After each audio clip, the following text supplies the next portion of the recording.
আজ বানাবো স্বাদ বদলে রুই মাছের কালিয়া। তার জন্য প্রথমে সর্ষে, মৌরি, কাঁচা লঙ্কা আর লবণ দিয়ে ভালো করে বেটে নেব একটি বাটা মশলা। তারপর মাছগুলোকে লবণ হলুদ মাখিয়ে নেব। গরম তেলের মধ্যে মাছগুলো দুই সাইড ভালো করে লাল করে ভেজে তুলে নেব। মাছগুলো ভাজা হয়ে গেলে আবারও একটি কড়াই নিয়ে নেব, তাতে দিয়ে দেব সরিষার তেল, পেঁয়াজ কুচি, কাঁচা লঙ্কা কুচি আর আদা রসুন বাটা। তিনটি উপকরণ ভালো করে কষিয়ে নেব।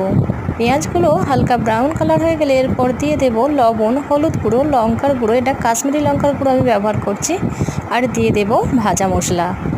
ভালো করে কষিয়ে নেওয়ার পর দিয়ে দেব যে বাটা মশলাটা আমি রেডি করে রেখেছিলাম ওটি। এবার অল্প অল্প করে জল দিয়ে ভালো করে কষিয়ে নেব। কষানো হয়ে গেলে বেশ খানিকটা জল দিয়ে ফুটতে দেব। ফুটে উঠলে দিয়ে দেব মাছগুলো আর অল্প একটু চিনি, আর নামিয়ে একটু গরম মশলা ছড়িয়ে পরিবেশন করুন গরম ভাতে। দারুণ লাগবে।